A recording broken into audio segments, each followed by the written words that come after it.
F'Novembru li għadda dawk jaħdmu full-time żdiedu b'5.9% dan meta mqabbel mal-istess xahar tas-sena ta' qabel. Dan ħareġ minn statistika maħruġa mill-Uffiċċju Nazzjonali tal-Istatistika l-NSO.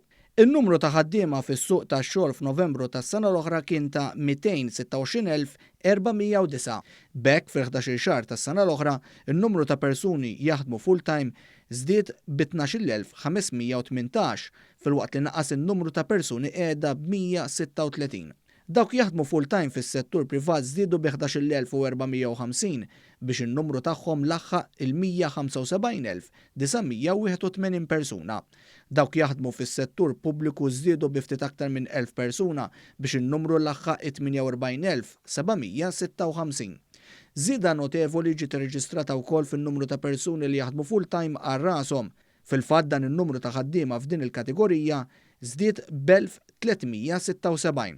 Żdiedu wkoll bi 11,142 dawk li jħaddmu n-nies magħhom. L-NSO qal li l-akbar żieda tal-ħaddiema full-time ħadmu fuq oqsma amministrattivi li jagħtu servizz segwiti minn dawk li ħadmu fis-settur tal-kostruzzjoni. F'Novembru li għadda dawk jaħdmu part-time żdiedu wkoll b'5.9% meta mqabbel ma' Novembru tas-sena ta' qabel.